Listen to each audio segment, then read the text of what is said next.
L'histoire commence avec toute la ville en flammes, des feux partout sous un ciel rouge sang effrayant. Les gens courent pour sauver leur vie, et au-dessus de tout ce chaos, une voix sinistre annonce à tout le monde que l'ère du cauchemar ne fait que commencer. Du milieu du feu et des ténèbres, une silhouette ailée massive commence à s'élever, promettant en gros encore plus de destruction. Puis elle se montre clairement, un ange des ténèbres, un ennemi de niveau 4. Sans hésitation, la créature se met à lancer des rafales d'énergie sans arrêt, anéantissant littéralement tout. Observant de loin, deux filles assistent à toute la catastrophe, totalement impuissantes. La rousse se fige car elle réalise que c'est un monstre de niveau 4, du genre qui peut rayer un pays entier de la carte. Son amie blonde essaie de la motiver, disant qu'elle se battra avec elle, mais la rousse lui dit de se concentrer sur l'évacuation des civils. Même si tout s'effondre, la fille aux cheveux roux décide de retenir le monstre, même si elle ne gagne, genre, qu'une toute petite minute. Sa partenaire stresse, mais la rousse promet qu'elle s'en sortira vivante d'une manière ou d'une autre. À ce moment-là, une alerte d'urgence se déclenche, appelant toutes les personnes éveillées à l'université locale. La fille admet qu'elle n'est qu'une éveillée de niveau 3, mais elle est prête à se donner à fond. Pendant ce temps, l'ange des ténèbres se prépare pour une autre attaque, marmonnant des paroles effrayantes que personne ne peut comprendre. Puis il fonce sur elle, et la rousse hurle à son ami de courir pour sa vie. Soudain, un homme aux cheveux noirs apparaît et lui dit de s'écarter. Elle est stupéfaite alors que ce type prépare son attaque, et sans laisser à la créature la moindre milliseconde, il la pulvérise d'un seul coup de poing démentiel. L'ange des ténèbres se fige instantanément en une statue de pierre, et le type pose nonchalamment devant elle comme un chef. Les deux filles sont sans voix, réalisant qu'il a vraiment éliminé un monstre de niveau 4 d'un seul coup. Avec un sourire narquois, il dit que ça fait une éternité qu'il n'a pas vu d'humain. Puis il demande en quelle année on est, laissant la rousse perplexe. Elle balbutie en demandant l'identité du garçon pendant que la blonde panique derrière elle, mais il redemande, d'un ton plus sombre cette fois. Prise de peur, elle répond que nous sommes le 10 juin 2024. Le gars a l'air secoué car pour lui, seulement une année s'est écoulée. Dans sa tête, il se dit qu'il a passé des centaines d'années en enfer, mais qu'ici, seule une année est passée. C'est là qu'il comprend. Tous ses calculs sur la distorsion temporelle étaient complètement faux. Il se souvient qu'il y a exactement un an, c'est là que tout son cauchemar a commencé. C'était le jour où il a affronté son plus grand ennemi pour la première fois. Son esprit retourne à cette chute dans le royaume démoniaque infernal de Rigaud. C'était une période de souffrance sans fin, mais à la fin, il en est quand même sorti vainqueur.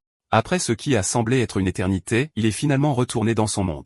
Pendant ce temps, la rousse commence à se demander s'il est peut-être un éveillé de classe et sous une sorte d'arme secrète du gouvernement, mais ça n'aurait pas de sens, sinon elle le saurait déjà. Et le jeune homme pense silencieusement à quelqu'un tombant dans une autre chronologie.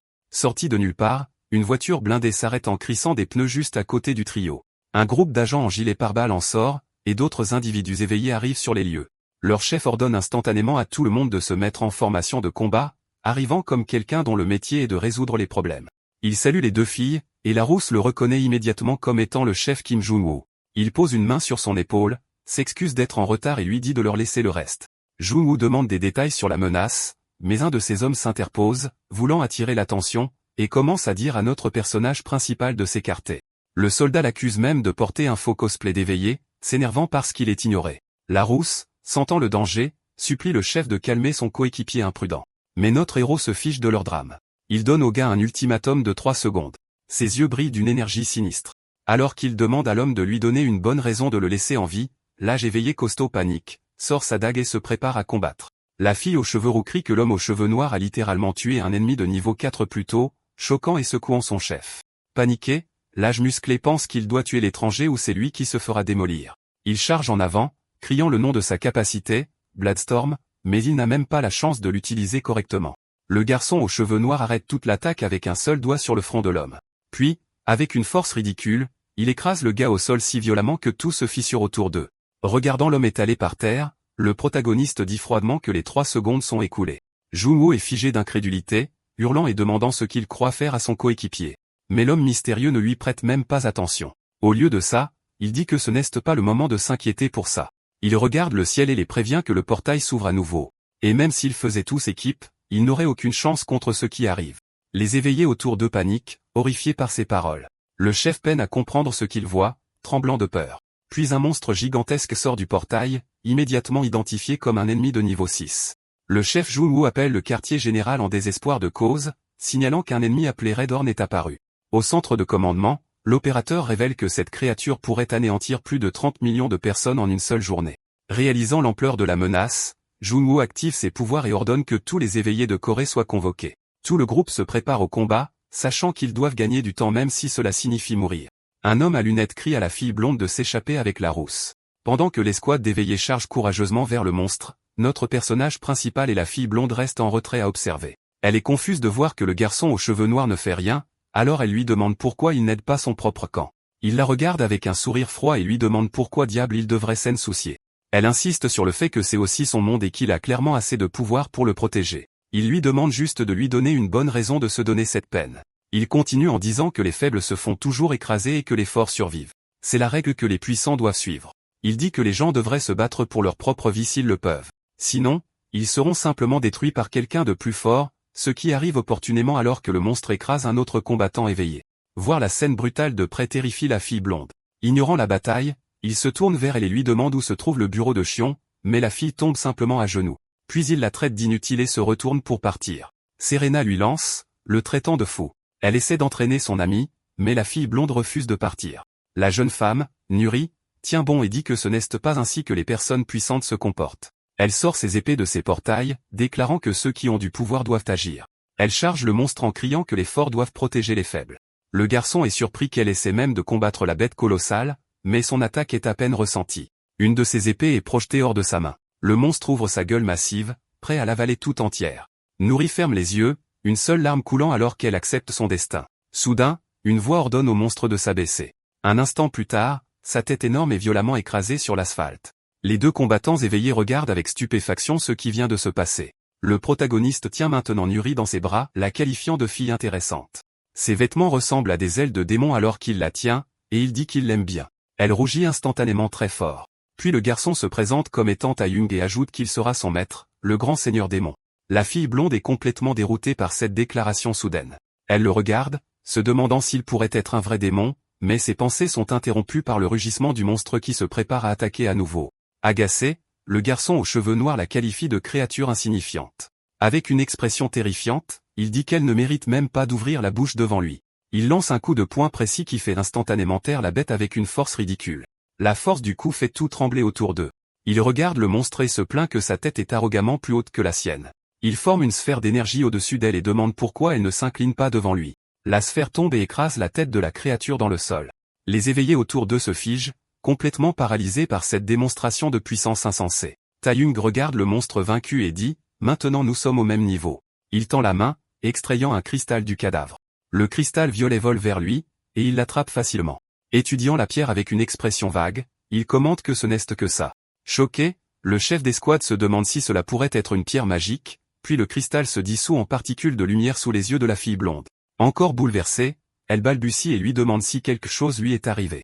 Le seigneur démon se tourne vers elle et lui ordonne de le suivre, laissant la fille totalement confuse.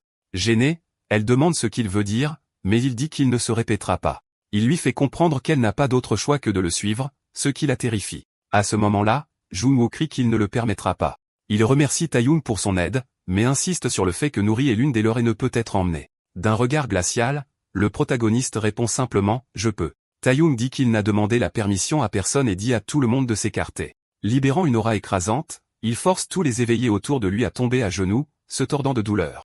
Junwoo ne peut pas comprendre quel genre de pouvoir il est en train de voir. Le héros les traite tous d'insectes. Irrité par l'interférence, il décide qu'il devrait tous les anéantir une bonne fois pour toutes. Mais Nuri se met devant lui, le suppliant de ne pas blesser ses camarades. Elle accepte de le suivre à condition qu'il promette de ne pas faire de mal à ses amis. Le seigneur démon l'étudie et dit qu'elle semble juste, mais il remarque qu'il y a quelque chose de plus en elle. Soudain, plusieurs écrans systèmes apparaissent, montrant toutes ces informations. Il réalise qu'elle est une double classe, extrêmement rare, même dans le monde des démons. Même si ses statistiques sont basses, il croit qu'il peut bien l'entraîner, déclarant qu'elle a été choisie. Il tend la main, et après avoir hésité, elle la prend. Au moment où il la touche, elle crie de douleur, mais il lui dit de ne pas s'inquiéter. C'est juste un rituel d'enregistrement, et ça ne lui fera pas de mal. Une énorme énergie rouge jaillit dans le ciel, créant un immense pilier de lumière. Les éveillés restants observent de loin, fixant le pilier et se demandant ce qui diable vient de se passer. Et sur ce, le duo a disparu dans les airs, et la fille aux cheveux roux n'arrêtait pas de se demander ce qui s'était passé. Un peu plus tard, la scène passe à ce type aux cheveux violets soignant les blessures du chef Junwoo, et rafistolant tous les éveillés amochés. Pendant ce temps, Serena discute avec le chef de l'équipe de sauvetage, Sungo, qui a du mal à digérer le fait qu'un seul éveillé a vaincu en solo un groupe d'ennemis de haut niveau et a même enlevé Nori en même temps. La fille lui dit qu'elle a aussi du mal à le croire et lâche le nom du gars, Taeyong. Elle mentionne aussi qu'il cherchait le bureau de Xian, ce qui énerve instantanément Sung-go. Serena demande s'il prévoit de le poursuivre, mais elle les prévient que c'est pratiquement impossible, car personne là-bas n'aurait la moindre chance contre un monstre comme ça. Pendant ce temps, on revient à Taeyong et Nouri qui s'éloignent ensemble. Alors qu'ils s'approchent d'un bâtiment, ils demandent si c'est l'endroit, et la fille blonde nerveuse confirme. Dans sa tête, elle se demande si elle devrait essayer d'avertir son équipe de sa position. Elle envisage même d'envoyer ses coordonnées sur le champ. Mais Taeyong, la lisant comme un livre ouvert, dit nonchalamment qu'il n'y a pas besoin d'avertir qui que ce soit, la faisant paniquer. Il explique qu'il sait déjà ce qu'elle pense et que son ami Roos enverra certainement des gens bientôt de toute façon. Il ajoute que même si ces gens se montrent, ils se feront juste écraser comme des fourmis. Puis il se tourne vers elle et lâche la bombe, elle n'a plus aucune chance de s'échapper car elle lui appartient maintenant. Notre personnage principal lui ordonne simplement de montrer le chemin, et sans véritable choix, elle accepte. Avec un soupir tremblant, elle pointe vers l'avant et le guide silencieusement. Quand ils arrivent à une porte, Taeyong s'arrête pour regarder une photo et appelle mentalement sa grand-mère, disant qu'après des centaines d'années à errer dans les enfers démoniaques, il est enfin de retour. En regardant la photo plus longtemps, il s'avoue qu'il ne l'a jamais oubliée, même après tout ce temps. Puis il annonce qu'il va la retrouver maintenant. Mais soudain, Nouri montre quelque chose à l'intérieur du bureau. Sous le choc, tout l'endroit est saccagé. Voyant toute cette destruction, Taeyong est instantanément aveuglé par la rage et hurle en demandant qui a fait ça. Pendant ce temps, un véhicule blindé fonce vers les lieux. À l'intérieur, le chef Sung-go révèle qu'il a fait des recherches sur un certain Taeyong. Les dossiers confirment que l'adresse du bureau et le nom correspondent parfaitement. C'est le même gars. Puis la fille aux cheveux roux révèle nonchalamment que son nom complet est Beonte Taeyong, et elle éclate de rire. Serena ne peut pas se retenir non plus, éclatant de rire en voyant à quel point son nom sonne comme une blague intégrée. Le soigneur aux cheveux violets explique alors que selon les données, Taeyong n'est littéralement qu'un étudiant normal, même pas un éveillé. Soudain, Sung-go se souvient d'un combat récent entre la guilde Aiga et la guilde Ilsim. Horrifié, il réalise que la situation est bien pire qu'il ne le pensait. Le chef d'équipe dans la voiture dit immédiatement à tout le monde de se dépêcher car quelque chose de très grave est sur le point de se produire. Du côté de Taeyong, il demande avec colère ce qui s'est passé, mais Nouri devient nerveuse. Elle dit qu'elle ne sait pas tout, mais qu'il y a eu un énorme affrontement entre les guildes éveillées. Elle continue en expliquant que même si des gens ont essayé d'arrêter le combat, plusieurs bâtiments se sont effondrés. Certaines personnes n'ont pas pu sortir à temps et se sont retrouvées piégées sous les décombres. Taeyong tombe à genoux au milieu des débris, pensant à sa grand-mère. Tenant une photographie, il l'appelle avec une tristesse déchirante. Son esprit se remémore son enfance, lui la serrant dans ses bras pendant qu'elle se plaignait en plaisantant de son poids. Elle travaillait dur, et l'enfant plein d'espoir a promis qu'il aurait une meilleure maison un jour. Mais de retour au présent, il s'effondre intérieurement, pensant à quel point il était excité de vivre enfin à nouveau avec elle. La fille blonde l'observe de loin, ressentant tout le poids du chagrin qu'il dégage. Une aura sombre et lourde commence à s'élever autour de lui alors qu'il demande qui a causé tout cela. Furieux, il se demande quelles âmes malchanceuses ont osé blesser la seule famille qui lui restait. Sa colère atteint son paroxysme alors qu'il demande quel genre de monstres ont pu faire une chose pareille, puis il s'arrête, sentant quelque chose. Le chef Sung-go se présente officiellement comme faisant partie du service de renseignement du Tigre Blanc. Il s'incline et demande à parler, se disant qu'avec toute l'énergie qu'il ressent du garçon, Taeyong doit être au moins de classe A. Mais Taeyong dit simplement qu'il ne se sent pas bien et dit à tout le monde de dégager de son chemin. Sung-go insiste, expliquant que les responsables font partie de la société des éveillés, mais que leurs identités n'ont pas encore été révélées. Taeyong répond froidement, c'est tout, et se retourne pour partir, laissant Sung-go perplexe. Taeyong annonce alors qu'il se dirige directement vers la société des éveillés. Choqué, Sung-go se demande si ce type a sérieusement l'intention de les affronter seul, mais Serena intervient, disant qu'il en est peut-être capable. Réalisant la gravité de la menace, Sung-go ordonne à son équipe de bouger et d'arrêter Taeyong à tout prix. Les membres de l'escouade se plaignent, agacés de devoir aller maîtriser un type au hasard. Le gars au bonnet se moque de la situation, dit que si Taeyong est vraiment un éveillé, il ne devrait pas être un problème, et lui lance un tas de pierres. Mais les pierres se brisent instantanément, n'égratignant même pas Taeyong. L'équipe commente que la cible semble en fait assez forte. Puis un autre membre éveillé intervient et attaque avec une arme massive, mais cela ne chatouille même pas Taeyong qui reste là avec une expression vide tout en tenant l'arme sans effort. D'un mouvement fluide, il projette le gars au loin. Le gars au bonnet crie immédiatement à tout le monde de ne plus attaquer. Taeyong utilise alors une barrière invisible pour bloquer une autre attaque, et le gars au bonnet est projeté au sol par une force invisible alors que Taeyong leur ordonne à tous de s'écarter. Voyant la scène, Serena prévient les autres qu'ils n'ont jamais eu la moindre chance d'arrêter quelqu'un comme lui. Avec toute l'équipe vaincue, elle dit qu'elle n'exagérait pas quand elle a mentionné qu'il pourrait anéantir toute l'association. Entouré d'une aura sombre, le chef se demande comment quelqu'un pourrait bien arrêter un monstre comme ça. Soudain, une main attrape la cape de Taeyong, essayant de le retenir. C'est la fille blonde qui l'appelle maître et le supplie de ne pas mettre son plan à exécution.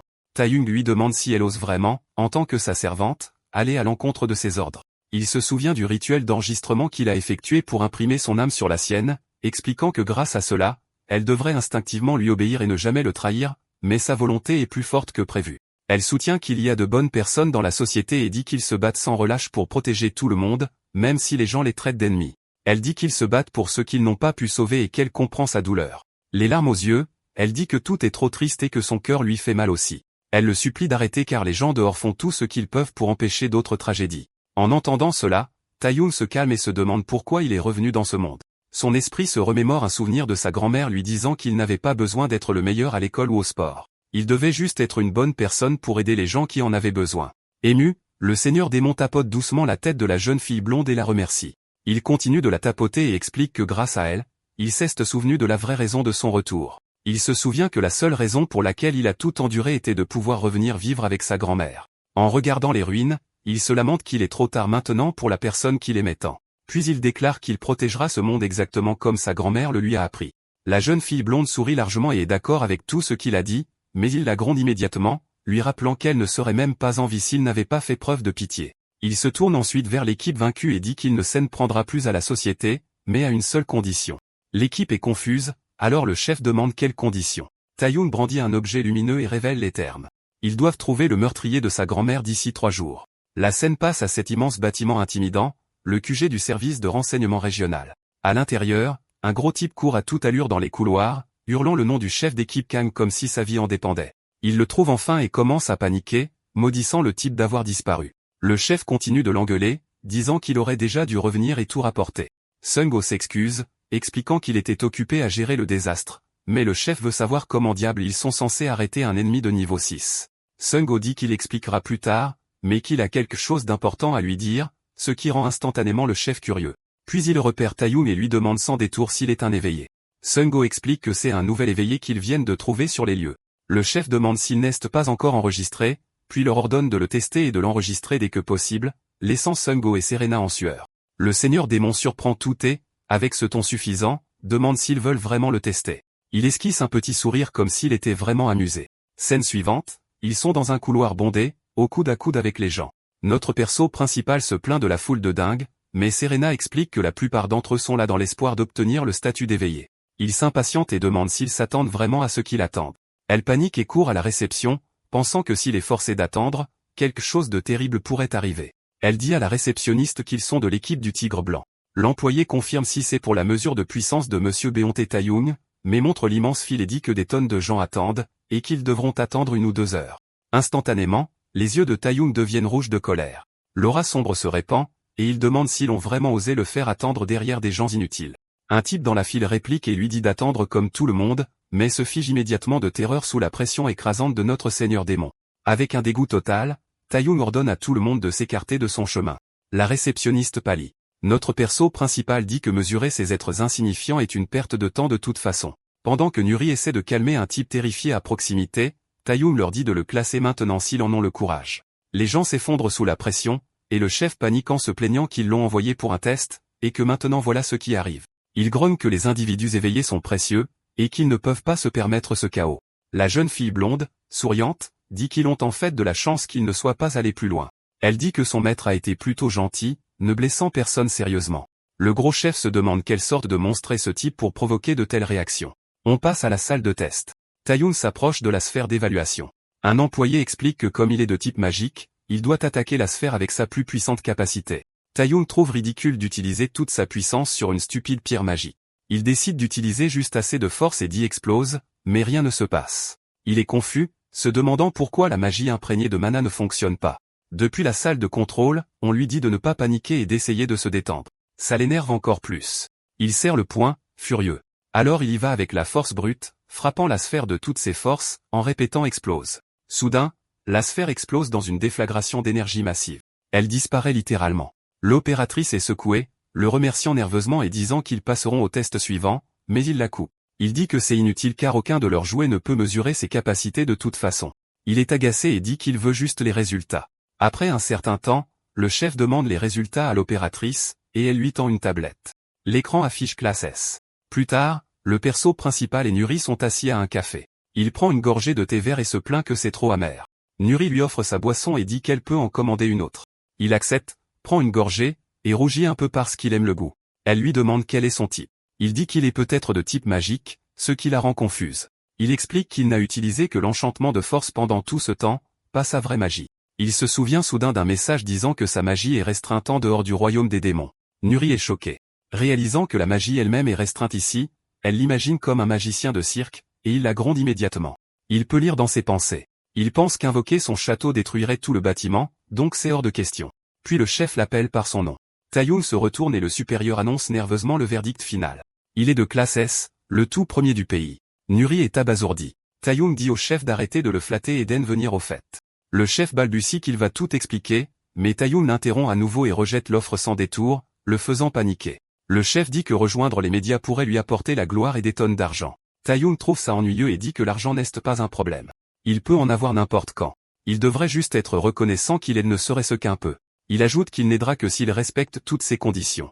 Sung-go, en sueur, réalise qu'il doit trouver un criminel rapidement. D'un autre côté, ce criminel est chez lui, se vantant que personne ne peut les attraper. Une voiture noire conduit le perso principal et Nuri dans un endroit sûr. À l'intérieur, Sung-go dit qu'il comprend et qu'il ne révélera pas le classement de Taeyoung.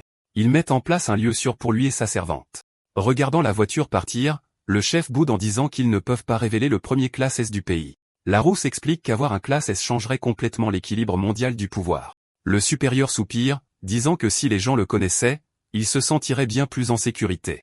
La scène passe directement à notre perso principal et sa servante arrivant devant un manoir incroyablement luxueux. Ils traversent un long jardin, passent devant une grande piscine, et se dirigent vers cette immense maison. La jeune fille blonde est littéralement abasourdie par la taille de tout, mais le seigneur démon est juste là, genre, ouais. Peu importe. Ça n'arrive même pas à la cheville de son château, bien qu'il admette que l'endroit n'est pas totalement horrible. 3 jours plus tard, le chef de l'équipe du Tigre Blanc se présente au manoir pour une visite. Alors qu'il s'approche de la porte, il entend des bruits étranges à l'intérieur et est perplexe, se demandant s'il y a un combat en cours là-dedans. Il pousse un peu la porte pour jeter un œil à l'intérieur et comprendre ce qui se passe. À l'intérieur, il voit la salle d'entraînement complètement détruite avec la fille assise par terre. Le protagoniste continue de la pousser, lui disant de l'attaquer de toutes ses forces. Elle écoute, saisit ses épées, et charge son maître. Le chef d'équipe réalise enfin qu'ils sont en plein entraînement intensif. La jeune fille blonde croise ses épées et saute vers son maître, prête à frapper. Elle descend d'en haut, frappant violemment, mais Taeyoung reste là à la regarder. Elle abat ses épées sur lui, mais il les attrape nonchalamment à main nue, la laissant totalement choquée. Puis il la projette à travers la pièce. Elle glisse sur ses genoux comme si elle allait contre-attaquer, mais laisse échapper un petit cri de douleur. Le jeune homme décide que l'entraînement est terminé pour aujourd'hui. Il lui dit qu'elle est peut-être faible, mais qu'elle s'améliore, donc elle doit continuer à s'entraîner sans arrêt. Puis il se dit que si elle veut vraiment être sa subordonnée, elle doit atteindre la classe S. Nuri lui rappelle qu'aujourd'hui est la date limite qu'il a fixée, ce qui rend Sung-go, toujours caché à la porte, super nerveux. La fille lui demande s'il va sérieusement les tuer, et il répond qu'il leur a déjà donné assez de temps. Elle soutient que ces gens sont toujours des vies précieuses, et qu'ils ne devraient pas faire ça. Ces mots le font hésiter car il n'a entendu personne dire quelque chose comme ça depuis des siècles. Il se souvient du royaume des démons où la vie ne signifiait rien, et où la survie était la seule règle. Il la rassure en lui disant que ce ne sera pas un massacre insensé. C'est une vengeance pour sa grand-mère et un avertissement pour que ça ne se reproduise plus. Il ajoute que même si quelques innocents meurent, cette action en sauvera beaucoup plus. Elle est d'accord, et il réalise qu'il s'est ramolli depuis son arrivée dans ce monde. Le chef d'équipe fait soudain irruption en criant qu'il ne peut plus écouter leur conversation. Il dit qu'il est venu livrer quelque chose, et le jeune homme se plaint qu'il aurait pu simplement appeler. Gêné, le chef explique qu'il voulait le remettre en personne. Il remarque aussi que la fille a l'air totalement différente maintenant et se demande si c'est parce qu'elle est la subordonnée du jeune homme. Irrité, le seigneur démon dit qu'il déteste perdre son temps, alors le chef s'excuse à nouveau. Il lui tend un dossier et dit que les résultats de l'enquête sont à l'intérieur, comme il l'avait promis. Le jeune homme ouvre le dossier et découvre que les coupables sont la guilde Ilsim, un ancien gang qui s'est éveillé après que leur chef a obtenu des pouvoirs. Ce sont toujours des criminels cruels qui tourmentent les gens normaux, mais l'équipe du Tigre Blanc ne peut pas les toucher car la guilde est liée à l'association. Le seigneur démon referme le dossier et dit que des ordures comme ça existent partout, et, honnêtement, ils ont de la chance. Il dit que le chef peut se détendre et le laisser s'occuper du sale boulot. Puis il regarde sa servante et lui demande si elle a compris ce qui doit se passer. La jeune fille blonde a l'air confuse une seconde, puis réalise ce qu'il veut dire. Il leur dit d'attendre ici car sa vengeance est enfin proche. Pendant ce temps, le chef de la guilde Ilsim, Kim Jilt, célèbre la prise d'un nouveau territoire. Il se moque du service national de renseignement, se sentant intouchable. Soudain, une explosion massive venue du ciel s'écrase sur le bâtiment. À l'intérieur, tout devient chaotique alors que les gardes courent partout pour tenter de protéger leur chef. Ils se précipitent dehors pendant que Gilles demande avec colère qui a osé les attaquer. Les membres de la guilde lèvent les yeux au ciel, complètement horrifiés. Un message enflammé apparaît, les appelant à payer pour leurs péchés. Ils paniquent instantanément, criant après leur chef et montrant quelque chose dans les flammes. Flottant dans le ciel, le seigneur démon demande calmement s'ils sont bien la guilde Ilsim. Il leur ordonne de confesser leurs péchés et de s'incliner jusqu'à ce que leurs os craquent, promettant de les tuer sans douleur seulement après cela. Les membres de la guilde sont terrifiés au-delà de toute raison. Le chef pointe du doigt le seigneur démon et crie qu'il est le responsable, déclarant que lui et sa guilde le tueront. Un membre pense que c'est sa grande chance de monter en grade et charge en avant en hurlant des insultes. Le seigneur démon descend du ciel, les regardant tous avec un pur dégoût. Il atterrit lourdement, leur disant que c'est leur dernière chance avant qu'ils ne cessent de faire preuve de pitié. Les criminels paniquent, se demandant à quel genre de monstre ils font face. Un lâche décide de se tirer et hurle qu'il en a fini avec cette folie. Mais Taeyong demande qui a dit que s'enfuir était une option. Il lance une poutre métallique à travers le type, le tuant sur le coup. Le chef se fige, horrifié par la brutalité avec laquelle son homme a été tué. Le seigneur démon dit qu'il aurait pu avoir une mort facile, mais qu'ils ont manqué de courage. Gilles est sans voix et terrifié par l'aura monstrueuse du protagoniste. Il abandonne immédiatement sa guilde et leur dit de se battre à sa place. Le garçon rit de voir à quel point le chef est pathétique d'abandonner son propre peuple. Il pense que ce monde n'est pas meilleur que le monde démoniaque et déchaîne une énorme explosion qui secoue tout. La zone est montrée dévastée, le sol fissuré, les murs détruits. Ailleurs, la salle de sécurité s'active, les fenêtres se scellent, les portes se verrouillent. Le sbire explique que la pièce est construite avec des gemmes magiques, donc les attaques normales ne fonctionneront pas. Le chef se met en colère. Pensant que c'est une punition pour un travail qui a mal tourné, son sbire demande nerveusement combien d'hommes il reste et admet qu'il a déjà renvoyé tout le monde.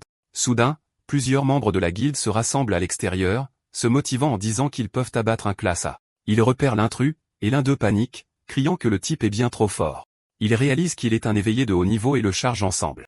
Le seigneur démon sourit, aimant le défi, et leur dit de l'attaquer tous en même temps. Il fonce sur eux et les anéantit sans effort pendant qu'ils hurlent de panique pour de l'aide. À l'intérieur de la salle de sécurité, le chef et ses sbires écoutent avec une peur absolue. Le chef se tait, réfléchissant intensément à quelque chose. Dehors, le garçon déclenche une explosion et demande nonchalamment si ça a aidé un peu. Il marche à travers la destruction vers leur cachette. Avec une expression froide, il dit que les rats finissent toujours dans les murs. Le sbire est abasourdi, incapable de croire qu'une seule personne ait battu autant d'éveillés seuls. Il rampe jusqu'à la vitre et frappe dessus désespérément, hurlant qu'il ne veut pas mourir, mais la barrière ne bouge pas. Le seigneur démon l'attrape par le cou et lui demande pourquoi il a peur de mourir alors qu'il tuait joyeusement des innocents. Puis il écrase la tête de l'homme et l'achève sur le coup. Le chef de guilde tremble, traitant le garçon de monstre. Le seigneur démon répond froidement qu'il est seulement venu pour l'extermination totale de la guilde. Il demande au chef une bonne raison de ne pas le tuer maintenant. L'homme ment et prétend que tout était de la légitime défense, mais Taeyong connaît la vérité. Il dénonce le mensonge, disant que ce sont eux qui ont attaqué sans laisser aucune chance. Le chef est abasourdi, il sait, et commence à penser que le garçon doit plaisanter. Puis il essaie de se motiver, disant qu'il est le chef de la guilde et qu'il tuera le protagoniste même si ça lui coûte un bras. Il charge et lance un coup de poing au visage de Taeyong, mais rien ne se passe. Le chef devient furieux quand il réalise que ça n'a même pas laissé de marque. Les yeux brillants, Taeyong dit qu'il lui donne une minute entière pour continuer à essayer. Le chef perd la tête et hurle qu'il n'en peut plus. Il enchaîne les coups de poing, mais chaque coup est bloqué par une barrière invisible. Le garçon le regarde comme s'il regardait de la peinture séchée, pensant qu'il est impossible qu'il perde contre une ordure pareille. Puis il se souvient de sa grand-mère, la seule raison de son retour ici. Le chef crie que ce prochain coup de poing va faire mal, mais avant même qu'il puisse l'asséner, son bras est soudainement tranché net. Le seigneur démon reste immobile pendant que l'homme hurle d'agonie, criant que la minute n'est pas encore écoulée. Taeyong le regarde de haut et dit qu'il a changé Davis. Il dit à l'homme qu'il va l'achever maintenant, et qu'il s'assurera qu'il ressente toutes les douleurs possibles. Le chef supplie qu'on l'aide, demandant pourquoi le protagoniste se soucie même de leur mort. Il promet n'importe quoi, désespéré de survivre. Mais tous ceux vers qui il pourrait se tourner sont déjà morts des mains du garçon. Avec une horreur pure dans les yeux, il réalise qu'il n'y a littéralement plus personne pour le sauver. Il continue de supplier de l'aide jusqu'au moment de sa mort. Quelque temps plus tard, tout le bâtiment de la guilde a été bouclé par la police. Le chef a regardé le désordre et a en gros dit que le garçon ne s'était vraiment pas retenu du tout. Il avait l'air stressé, disant que même si la situation était déjà mauvaise, un autre problème se profilait. Il a expliqué que l'association des éveillés n'allait pas rester les bras croisés et ignorer ça. L'un des membres a fait remarquer que ce n'était pas juste un meurtre. C'était carrément un massacre, et il a demandé comment il pouvait prétendre que ce niveau de violence n'avait pas d'importance. Dans une salle de réunion, les gens débattaient déjà de la manière de punir un éveillé de classe S. Quelqu'un a dit qu'il ne pouvait pas laisser la justice personnelle devenir une tendance dans le pays, mais le chef de la réunion a ignoré tout ça et a changé de sujet, disant qu'il y avait un problème plus grave, la hausse soudaine des portails. Il a dit qu'il y avait eu une énorme augmentation récemment, 12 portails rien que cette semaine, et des monstres puissants qui apparaissaient. Et le pire, c'est qu'aucun chasseur ne les avait encore abattus. Heureusement, ils avaient un classe S de leur côté, et ils faisaient confiance aux garçons pour s'en occuper. Mais il a aussi dit que le gamin ne pouvait pas faire tout ce qu'il voulait. À ce moment précis, le chef a paniqué quand le dirigeant a exigé que le garçon s'excuse pour ce qui s'était passé. Le type avec des lunettes a immédiatement compris que le dirigeant était sérieux et s'est excusé. Le dirigeant s'est un peu calmé et a dit qu'il comprenait la frustration de tout le monde face à cette situation sans précédent. Il a expliqué qu'il avait affaire à une force incontrôlable, et que maintenant le sort du pays tout entier était pratiquement entre leurs mains. Pendant ce temps, le protagoniste prenait juste une douche. À travers le miroir, il a vu sa servante finir ses tâches ménagères. La blonde a décidé qu'elle devait ensuite laver les vêtements de son maître. Mais quand elle a ouvert sa garde-robe, elle a été instantanément stupéfaite. Tout à l'intérieur était exactement la même tenue. Elle s'est plainte que l'agence n'avait clairement aucun bon sens. Prenant des vêtements de rechange, elle est allée voir son maître, mais a ensuite crié de choc. Taeyoon se séchait les cheveux avec une serviette, et il lui a demandé pourquoi elle criait. Toute rouge, elle a exigé de savoir pourquoi il était sorti de la salle de bain comme ça. En bégayant, elle lui a tendu les vêtements et a supplié la permission de partir rapidement. Elle est sortie en courant, et il a juste pensé à quel point sa subordonnée était imprudente. Plus tard, les deux se sont assis ensemble dans le jardin pour profiter de la journée. Nuri l'observait en silence, pensant qu'il était silencieux depuis des jours et semblait vide après sa vengeance. Elle se demandait ce qu'elle pouvait faire pour le rendre un peu plus heureux. Puis soudain, elle a eu une idée et s'est tournée vers lui avec un visage excité. Elle a souri, s'est approchée et a suggéré qu'il aille faire du shopping ensemble. Il a eu l'air surpris et a répété sa suggestion dans sa tête. Elle a dit qu'il avait de toute façon besoin de nouveaux vêtements, et il semblait en fait intéressé par l'idée. Nori est devenue super joyeuse en entendant sa réponse. Elle a dit qu'elle allait se préparer, mais il lui a dit qu'il y avait un problème. Inquiète, elle a paniqué et a imaginé quelque chose de grave, mais il a simplement dit qu'il était complètement fauché. Nuri a proposé de lui prêter le sien, mais il a immédiatement refusé. Puis il a invoqué un cristal violet et a dit qu'un seigneur n'emprunte pas d'argent. Tenant la gemme, il a expliqué que la vendre leur donnerait plus qu'assez d'argent. Quelque temps plus tard, ils sont arrivés à un grand bâtiment dans le centre-ville. La fille a expliqué que c'était le marché des services de renseignement nationaux, où non seulement les agents mais aussi les individus éveillés faisaient des affaires. Alors qu'il entrait, un préposé joyeux les a salués et leur a demandé ce qu'ils voulaient vendre. Elle a dit qu'elle devait d'abord voir l'objet pour l'évaluer, mais quand elle a vu le cristal violet, elle s'est figée de choc. Nerveusement, elle leur a demandé d'attendre pendant qu'elle passait un appel. Elle a appelé Monsieur Park, lui disant que quelqu'un voulait vendre une gemme rare, et a dit avec enthousiasme que la taille était anormale. Quelques minutes plus tard, l'homme s'est assis avec eux dans son bureau, s'est présenté comme Park Sun-ho de la division des ventes, et leur a souhaité la bienvenue. Il se demandait pourquoi un agent des services de renseignement était ici avec ce type au hasard. Puis le protagoniste a nonchalamment posé l'énorme cristal sur la table. Park Sun-ho était stupéfait et ne croyait pas la taille. Demandant son niveau, le protagoniste a demandé leur offre pendant que l'homme continuait de le fixer. Sun-ho s'est excusé et a dit que l'achat de quelque chose d'aussi énorme nécessiterait un budget de niveau national. Agacé, le jeune homme a repris le cristal avec un air dégoûté. Puis il a utilisé son pouvoir pour briser l'énorme gemme en plus petits morceaux. Le vendeur était choqué tandis que le garçon demandait si c'était suffisant. Park se demandait comment on pouvait briser des pierres magiques et a dit que même ce petit morceau valait des milliards. Il a dit qu'il pouvait l'acheter mais qu'il avait besoin de temps pour réunir l'argent. Le héros a semblé déçu et a dit que le plus grand marché du pays n'avait même pas assez d'argent liquide. Nuri est intervenu et a demandé s'il pouvait au moins payer une partie d'avance. L'homme a dit que c'était une situation sans précédent, et la fille lui a rappelé qu'il profiterait de toute façon massivement des pierres. Puis elle a fait une offre. S'il payait 1 milliard tout de suite, ils accepteraient. Le protagoniste l'a regardé en pensant comment elle osait négocier comme ça.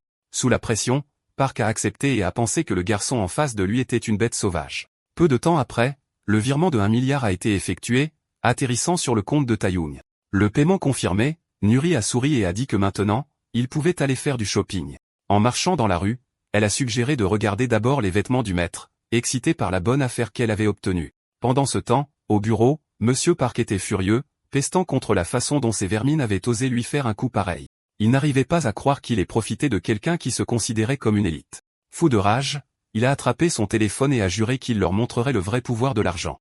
Il a appelé quelqu'un et a dit qu'il avait des crapules dont il voulait qu'on s'occupe. Au loin, Le protagoniste et sa subordonnée profitaient joyeusement de leur virée shopping quand soudain le ciel est devenu violet et des éclairs ont zébré partout. Une sinistre aura violette a déferlé dans le ciel de la ville, attirant l'attention de tout le monde. La fille restait excitée, admirant les boutiques de vêtements chics. Elle en a pointé une et a demandé à son maître de l'accompagner, mais il lui a dit de choisir quelque chose d'abord parce qu'il n'avait besoin de rien. Elle a instantanément refusé, disant qu'aujourd'hui, tout tournait autour de la refonte de sa garde-robe. Elle lui a attrapé le bras et l'a traîné à l'intérieur, insistant sur le fait qu'il s'habillerait bien aujourd'hui. Il l'a juste regardé en silence, un peu surpris par son audace. Il pensait que plus il l'observait, plus elle semblait impressionnante. Il a regardé sa main tenant ses doigts et a continué de penser que plus il faisait attention, plus elle était singulière. Ils sont arrivés à une boutique de vêtements chics appelée Mori. À l'entrée, un employé bien habillé s'est incliné et a demandé s'il cherchait quelque chose de spécifique. Nuri a pointé les vêtements avec enthousiasme et lui a dit d'habiller son patron de la tête aux pieds avec ce qu'il avait de mieux. Le protagoniste a grogné en disant à quel point c'était ennuyeux. Pendant ce temps, ce portail sinistre continuait de s'étendre et de pulser une énergie violette à travers la ville. Bientôt, les employés du magasin sont revenus en disant qu'il avait terminé. La fille est restée sans voix, complètement émerveillée par le nouveau look de son maître. Portant la nouvelle tenue, le protagoniste a dit qu'il n'était pas habitué à ce genre de vêtements. Se sentant mal à l'aise, il lui a demandé ce qu'elle en pensait. Rouge et bégayant, elle a dit qu'il était vraiment, vraiment beau, jurant qu'elle le pensait et qu'il était magnifique. Elle a dit qu'elle avait hâte de dire à tout le monde qu'il était son maître. Il a ajusté son col, toujours mal à l'aise, et a dit qu'il pouvait y aller. Elle a demandé s'il ne voulait pas regarder dans le miroir, mais il a dit qu'il n'en avait pas besoin. Son opinion comptait plus. Puis il lui a dit qu'il était temps d'acheter ses affaires. Rougissant fortement, elle pensa qu'il aimait la tenue et qu'elle avait obtenu exactement ce qu'elle voulait. Il l'a pressée de se dépêcher, et elle a accepté avec enthousiasme. Après un moment de shopping, les deux se sont arrêtés dans un café pour se reposer et prendre un verre. Tenant tous les sacs de course avec un grand sourire, la fille semblait complètement satisfaite de la tournure des événements. Flottant dans l'espace, il se rend compte que le monde des humains est juste derrière lui. Elle lève les yeux, totalement surprise par ce qui vient d'apparaître au-dessus d'eux. Le duo se fige, fixant cet énorme portail violet qui est littéralement apparu de nulle part au-dessus de toute la ville. Tout le monde dans la rue s'arrête net, tous fixant cette chose à l'allure bizarre. La blonde demande ce que c'est, et son patron confirme que, ouais, un portail vient de s'ouvrir. Mais le jeune homme souligne que c'est un type de portail qu'il n'a jamais vu auparavant. À l'intérieur de ce portail, une créature rouge effrayante commence lentement à en sortir. Un œil géant et terrifiant observe la ville depuis l'intérieur de la faille dimensionnelle. La fille commence à paniquer, disant qu'une violation de portail se produisant sans avertissement est une très mauvaise nouvelle. Son visage devient pâle alors qu'elle réalise que ce portail est complètement inconnu. Elle explique que des portails comme celui-ci apportent généralement des désastres ou des ennemis incroyablement puissants. Elle se souvient même d'une créature horrifiante sortie d'un de ces portails inconnus. Elle baisse les yeux juste au moment où le protagoniste commence à parler. Pendant ce temps, tout le monde dans la rue continue de regarder le ciel en pleine panique. Puis le jeune homme dit que cette créature sera plus forte que quiconque il a jamais combattu. Le monstre rouge continue de sortir lentement de ce portail violet au milieu de la ville. En panique, la fille appelle quelqu'un et les prévient qu'ils sont dans de beaux draps. Elle essaie d'expliquer qu'un portail inconnu est sur le point de s'ouvrir complètement. À ce moment, les bras de la créature traversent le portail, effrayant à mort la foule qui regarde. Mais le protagoniste se contente de fixer le monstre avec un regard audacieux et provocateur, lui disant en gros de venir se battre. Finalement, la tête d'un démon rouge aux dents acérées comme des rasoirs apparaît dans le ciel. Son rugissement horrifiant résonne alors qu'il se matérialise complètement devant tout le monde. Au moment où le monstre apparaît, les bâtiments commencent à s'effondrer et le chaos éclate partout. Nuri crie au téléphone que le portail est ouvert et que toute la situation est hors de contrôle. Les gens courent dans les rues en se criant de bouger. Dans le chaos, une mère perd sa petite fille, laissant l'enfant seul et terrifié. La personne au téléphone demande à la blonde ce qu'elle a dit à propos de l'évacuation des civils. Il demande si elle écoute, mais la fille est trop choquée pour répondre. Elle finit par dire que son maître évacuera tout le monde et essaie de les rassurer en disant que tout ira bien en attendant les renforts. Mais le seigneur démon se contente de sourire avec une expression sombre et excitée. Sa partenaire le regarde avec peur et l'interpelle. Ses yeux brillent en rouge alors qu'il arbore un sourire sinistre et surexcité. Le jeune homme reconnaît la créature et dit que c'est une bête dragon arrogante et démente. Il se souvient d'un combat dans le royaume des démons où il a littéralement arraché la gorge de l'un d'eux. En regardant le portail, il pense qu'enfin, quelqu'un de digne est apparu. Un cercle magique apparaît autour de lui, et il célèbre la chance de se battre à fond contre un ennemi puissant. Paniquée, la fille crie le nom de son maître, essayant de le ramener à la raison. Cet appel le touche, et il s'arrête, se tournant vers elle. Les larmes aux yeux, elle le supplie de l'aider à évacuer les civils. Il regarde à nouveau la blonde, choqué par le désespoir dans sa voix. Pendant ce temps, la petite fille est toujours perdue et pleure seule dans la rue en ruine. Le protagoniste baisse les yeux et remarque des fourmis marchant près de ses pieds. Son esprit retourne au moment où il a dit un jour que le monde était trop faible en ouvrant une porte. La poignée de porte se réduisant en cendres, il a dit que rien ici ne pouvait supporter son pouvoir. Puis se souvenant de sa partenaire, il a aussi dit que même les monstres ici n'étaient pas dignes. Il a regardé la blonde en face de lui, mais quand il a essayé de la toucher, elle s'est brisée comme du verre alors qu'il disait que même les gens ne pouvaient pas résister à son pouvoir. Il n'arrêtait pas de penser à la fragilité de ce monde. Pour lui, c'était comme un château de sable rempli de fourmis. De retour dans le présent, les gens courent partout dans le chaos tandis qu'il reste là, imperturbable. Les yeux rouges brillants, il admet que la faiblesse de tout le monde l'agace. Il se souvient du monde des démons où la seule règle était que le fort dévore le faible. Pour lui, avoir pitié des faibles était un luxe, et les protéger était tout simplement stupide. Mais ce monde minuscule a bousculé cette loi naturelle, et cela l'irritait profondément. Il en a marre de se retenir et décide qu'il en a fini de vivre inconfortablement. Après tout, c'est le premier véritable adversaire qu'il a eu depuis des années. Flottant vers le haut, entouré d'une aura sombre, il crie que maintenant personne ne peut l'arrêter. Désespérée, la fille crie à nouveau le nom de son maître, le forçant à revenir à la réalité. Avec un regard dévasté, elle le supplie de l'aider. Les larmes coulent sur son visage alors qu'elle joint les mains, le suppliant de sauver les innocents. Dans le ciel, le monstre rouge rugit à nouveau, projetant une énergie destructrice. Des débris d'un grand magasin commencent à tomber. Elle lève les yeux, se demandant si elle peut tout détruire. La blonde saute dans les airs avec ses lames, tournoyant pour trancher une partie des débris qui tombent afin de protéger la foule. Mais elle panique parce qu'elle ne peut pas arrêter tous les morceaux seule, alors que des débris sont sur le point d'écraser une mère et son enfant. Elle crie, puis une barrière invisible apparaît et bloque l'impact. Nori regarde, choqué. Le protagoniste vient d'utiliser sa magie pour protéger les deux, puis il fait exploser le reste des rochers qui tombent avant qu'ils ne puissent atteindre les civils. Sa subordonnée le regarde, stupéfaite, tandis qu'il sourit enfin calmement et lui dit d'évacuer tout le monde. Il flotte dans les airs, entouré d'une aura puissante, tandis qu'elle l'observe d'en bas. Il réfléchit au fait qu'il a failli ignorer sa propre subordonnée. Entouré de flammes, il déclare qu'il ne sera pas un seigneur incompétent. La fille le remercie et part en courant pour guider les civils à l'extérieur. Elle rougit et se sent vraiment heureuse en faisant ce qu'il a ordonné. Ses lames prêtes, elle crie à tout le monde de la suivre et de partir immédiatement. Elle montre le chemin pendant que le garçon pense qu'il fait tout ça à cause d'elle. Il se dit qu'aider pendant quelques secondes ne le tuera pas. Mais, seul dans la rue en ruine, il dit qu'il y a une condition. Il regarde fixement la créature dans le ciel en disant qu'il déteste cette chose qui plane au-dessus de sa tête. Puis des ailes sombres et ténébreuses jaillissent de son dos. Avec une lueur rouge intense, les ailes se déploient complètement, et il s'élève dans les airs. Il file vers le haut, prêt à affronter la menace de front. En regardant le monstre à l'intérieur du portail, il note que la créature semble coincée. L'œil géant le fixe avec une rage pure. Avec un sourire, il dit au monstre qu'il va l'aider à sortir. Puis il attrape le museau du dragon et le frappe avec une force démentielle, projetant le monstre directement dans l'espace. Les gens et sa partenaire regardent simplement le ciel, choqués. Notre héros dit que là-haut, ils peuvent se battre sans interruption. Avec un éclair de couleur, il file vers le haut, souriant en y allant. Tout le monde regarde un faisceau de lumière se lancer dans l'espace. En un instant, ils sont tous les deux dans l'espace, flottant au-dessus de la terre. Le dragon rouge cherche frénétiquement son adversaire du regard. Le garçon apparaît juste devant lui, demandant si la bête est maintenant réveillée et disant que personne ne les dérangera cette fois. Avec son œil brillant, il note que cela ressemble à un dragon très ancien. Il espère que le dragon ne lui fera pas honte. Puis un écran flottant apparaît avec des informations sur la créature Carose. Il est dit que la bête s'est perdue et a enfreint les règles à cause d'un contrat. Il se demande si le dragon a abandonné et a violé son contrat. Soudain, la créature ouvre la bouche et forme une sphère d'énergie bleue. Elle tire un rayon d'énergie, et le jeune homme sait immédiatement que c'est mauvais. Flottant dans l'espace, il se rend compte que le monde des humains est juste derrière lui. Si cette attaque touche la Terre, ce sera un massacre. Il dit qu'il peut la bloquer facilement, mais que venir se battre ici n'aurait eu aucun sens, alors il choisit d'encaisser l'attaque de front. Le rayon le frappe directement, mais une barrière invisible le protège. Le dragon s'arrête, pensant l'avoir eu, mais le garçon est simplement là dans l'espace, totalement indemne. Le protagoniste fixe le dragon et se plaint qu'il venait d'acheter ses vêtements. La créature devient furieuse et charge une autre explosion d'énergie encore plus grande, mais le garçon sourit avec confiance et fonce sur la bête à toute vitesse. Il lui assène un énorme coup de poing sur le flanc, puis un autre en pleine tête. La bête rouge hurle de douleur pour la première fois, réalisant à quel point son adversaire est fort. En regardant son poing enflammé, le garçon commente qu'après si longtemps, ça fait vraiment du bien. Il est heureux de pouvoir enfin frapper quelque chose qui ne se brise pas d'une simple pichenette. La créature rugit et essaie de le mordre à nouveau. Le garçon touche la peau du dragon, presque comme s'il analysait sa texture. La bête active un bouclier magique pour se défendre des attaques du garçon.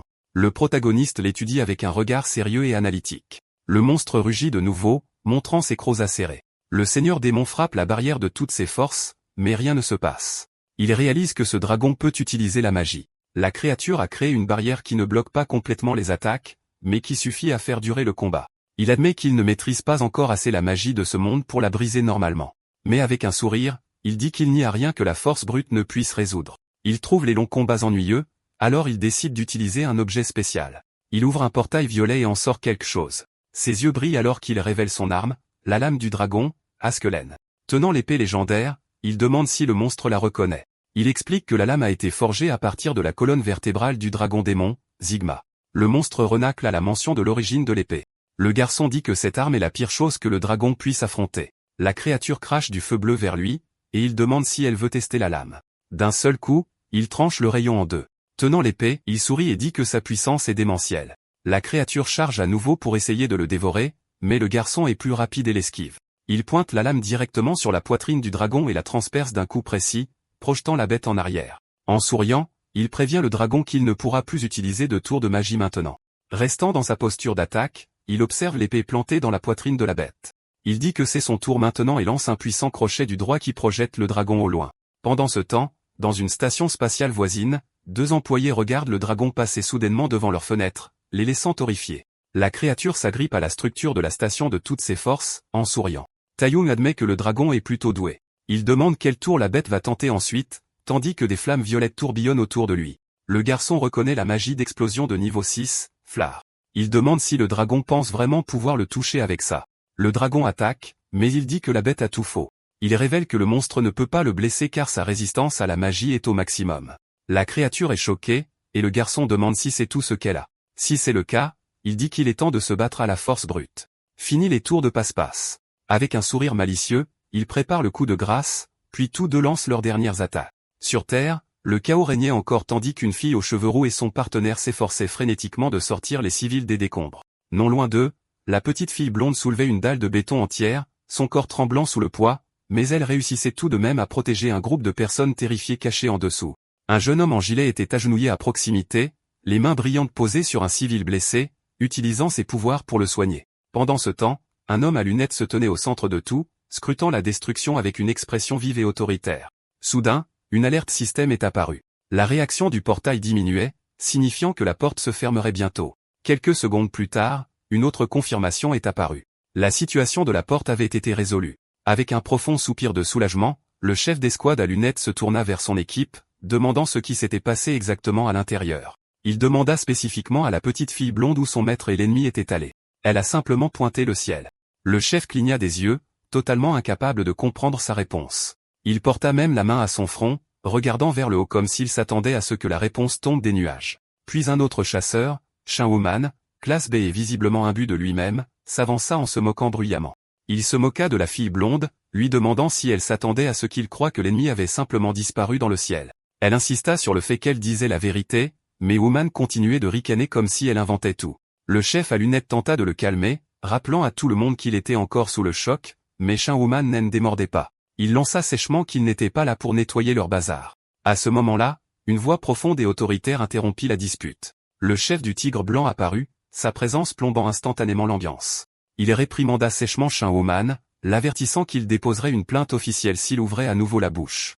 Woo-man lui lança un regard plein de ressentiment amer, marmonnant quelque chose pour savoir si le tigre blanc pensait que tous les éveillés avaient le même type de pouvoir. Avant que quiconque puisse dire un mot de plus, Nuri leva soudainement les yeux à nouveau.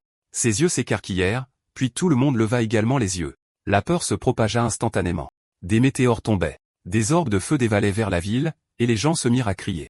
Quelqu'un cria à tout le monde de courir et de se mettre à l'abri. Mais avant que les météores ne frappent, l'un d'eux déploya soudainement des ailes, s'arrêta en l'air, puis s'écrasa au sol avec une force explosive. L'explosion projeta des ondes de choc à travers la zone, projetant agents et civils comme des poupées de chiffon. La poussière et les flammes envahirent la rue.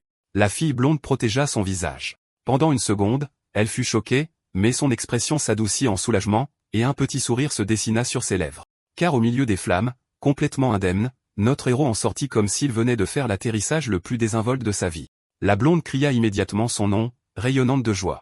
So épousseta ses vêtements et plaisanta en disant que la prochaine fois, il devrait peut-être descendre un peu plus lentement, car ses cris lui avaient pratiquement donné mal à la tête. Le chasseur de l'association resta figé, fixant So comme s'il venait de voir une créature d'une autre dimension.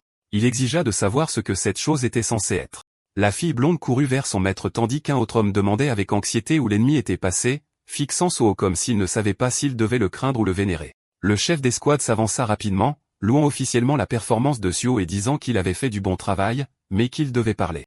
Il invoqua une de ses créatures, un être magique nommé Uriel, et lui ordonna de ne laisser aucun son s'échapper de la zone. Une barrière d'énergie bleue scintillante se forma instantanément autour d'eux, isolant l'espace comme un dôme scellé. Soo remarqua immédiatement que la créature n'était pas humaine. C'était quelque chose tout droit sorti d'un royaume fantastique. Le chef expliqua que les choses s'étaient compliquées parce que tout le monde connaissait maintenant Soo.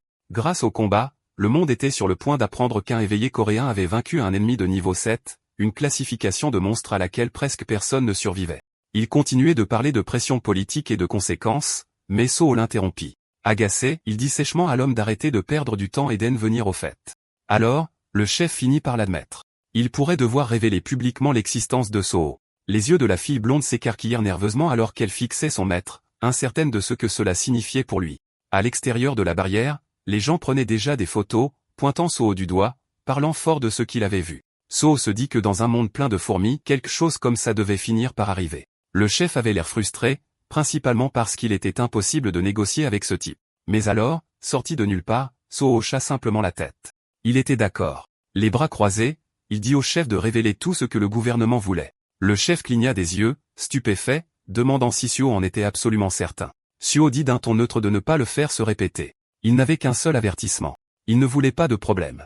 Puis il leva nonchalamment la main. Un énorme pilier d'énergie rose jaillit vers le haut, filant droit dans le ciel avec un tonnerre. Les deux hommes de l'association le fixaient, sans voix. Soo eut un sourire narquois, les yeux brillants, et dit que c'était suffisant. Quelques secondes plus tard, un monocristal violet colossal se matérialisa dans les airs au-dessus d'eux, brillant comme un objet divin. C'était sa compensation pour tout, et tous ceux qui regardaient, des agents aux civils en passant par les chasseurs, ne pouvaient que rester là, tremblants et stupéfaits, se demandant quel genre de monstre, non, quel genre de légende ils regardaient. Loin, dans un autre pays, un type crie littéralement le nom d'un certain monsieur Anderson. Anderson, ce type blond et calme, est occupé à lire un rapport comme si c'était la chose la plus importante au monde. Un soldat arrive en courant, complètement essoufflé, et lui annonce que toute l'opération vient d'être annulée. Anderson demande pourquoi, et le soldat explique qu'un ennemi de niveau 7 s'est fait battre d'une manière ou d'une autre. Il continue de faire défiler sa tablette avec une expression folle, puis lâche la vraie bombe.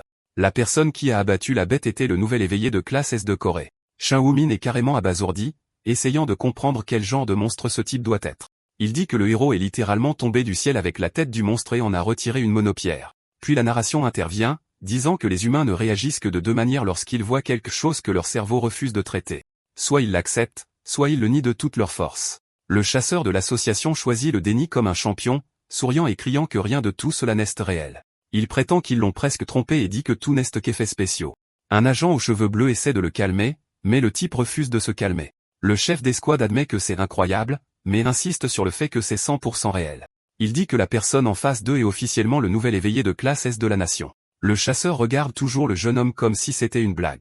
Furieux, il bouscule l'âge et crie que traiter ce gamin de classe S est une absurdité totale. Il accuse les services de renseignement de fabriquer un faux éveillé juste pour effrayer les guildes. Il fulmine que personne ne croirait de toute façon une histoire de monstre mourant dans le ciel. C'est à ce moment que la fille blonde craque et crie que son maître n'est pas un imposteur. Elle dit que sans lui, Séoul aurait été rayé de la carte et que l'homme devrait honnêtement le remercier.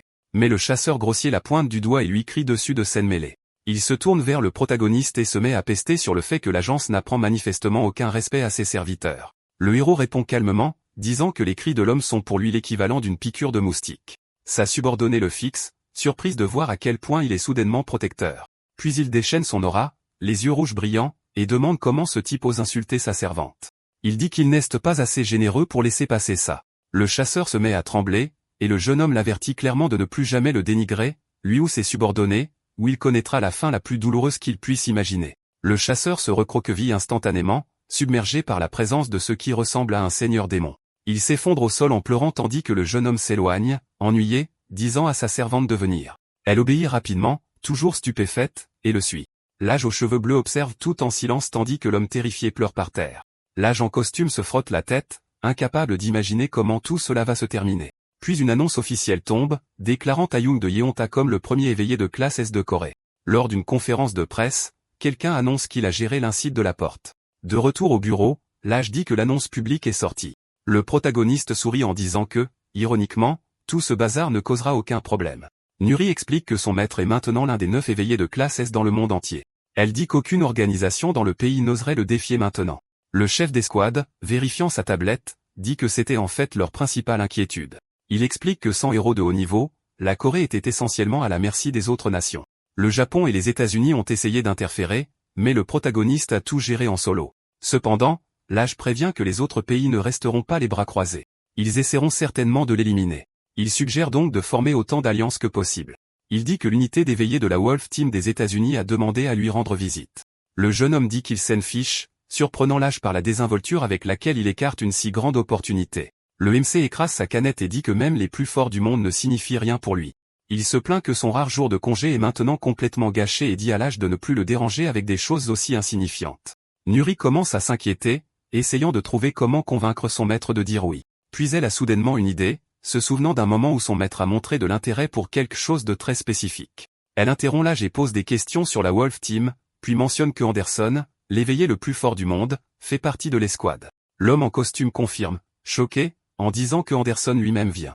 Il ajoute que Anderson a spécifiquement demandé à rencontrer leur héros. Cela attire enfin l'attention du protagoniste. Avec un léger sourire, il trouve la situation intéressante pour la première fois.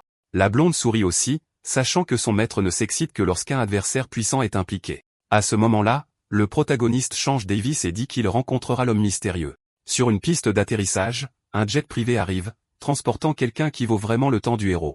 2 hommes en costume sortent, et l'un commente nonchalamment à quel point tout l'accueil semble exagéré. L'autre homme lui dit de ne pas s'emballer et de ne surtout pas semer le chaos cette fois-ci. Anderson est d'accord, disant qu'ils sont là pour rendre visite à un allié et qu'ils ont intérêt à bien se comporter, mais leur rappelle aussi que tout le monde sait déjà que le Pentagone ne les a pas envoyés pour s'amuser. Leur équipe a des objectifs clairs pour cette mission, il veut donc qu'ils restent concentrés pour l'instant. Le type musclé fait craquer ses doigts, acceptant immédiatement. La Wolf Team rassemblée, le chef blond pense qu'une fois le moment venu, ils agiront comme bon leur semble de toute façon. À l'intérieur de l'avion, l'un des agents répète à son partenaire qu'ils ne sont pas là pour s'amuser et que le Pentagone leur a confié 2 missions. La première, recruter le nouvel éveillé de classe S. Il marque une pause, devient sérieux et explique la deuxième partie, tester la véritable force du nouveau héros coréen.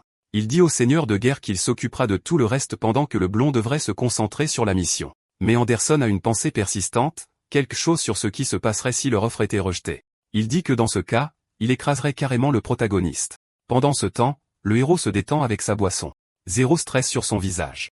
Il est agacé que les invités soient en retard et qu'il s'ennuie déjà. Puis il remarque une émission spéciale à la télé sur son téléphone, un reportage sur le chasseur Ryan Anderson. Le reportage dit qu'il est l'homme le plus fort du monde et qu'il a vaincu des ennemis avec son épée, Excalibur. Finalement, le héros semble intéressé, pensant que l'homme est l'un des meilleurs combattants en vie. À ce moment-là, sa servante blonde se précipite avec un message important. La Wolf Team est arrivée. Le héros arbore un large sourire excité qui se transforme en un sourire plus sombre et intrigué alors qu'il se lève et se prépare à partir. Sa servante le conduit joyeusement dehors, appelant Anderson son ancienne idole avant de se corriger rapidement. Son maître est le vrai numéro 1. Le héros se demande si ce monde dispose déjà de la technologie de modification corporelle. Il se souvient de l'opération qu'il a subie dans le royaume des démons, qu'il a tellement changé. Il n'est plus un pur humain. Il se souvient des puissants adversaires qu'il a affrontés là-bas, aucun d'entre eux n'étant entièrement humain. Alors que sa servante le guide vers la porte, il lui tapote la tête, pensant à quel point elle est vraiment forte. De l'autre côté, l'équipe Wolf attend, et Anderson regarde le héros approcher. Le protagoniste se dirige vers les 2 hommes près d'une immense fenêtre, calme et serein. Leurs regards se croisent, tous 2 brillants d'intérêt, et le héros se demande à quel point un simple humain peut être fort. Un agent en costume s'avance et le salue, se présentant comme John Oman, directeur du service national de renseignement. Le héros ne réagit pas. Il se contente de fixer la main tendue, ignorant complètement la poignée de main et laissant le directeur dans une situation embarrassante. L'équipe américaine observe la scène avec un mélange de dégoût et de curiosité. Nuri tente de s'excuser pour son maître, mais le directeur dit comprendre que le héros a clairement les yeux rivés sur quelqu'un d'autre. Il présente l'équipe Wolf, et un membre s'avance, Jensen, un éveillé de classe A. Nuri est surprise de l'entendre parler un coréen parfait, mais elle s'inquiète toujours de la réaction de son maître. Le héros étudie Jensen en silence, et l'américain suppose que le gamin leur manque de respect. Il commente que le héros a dû être assez fort pour abattre le dragon plus tôt.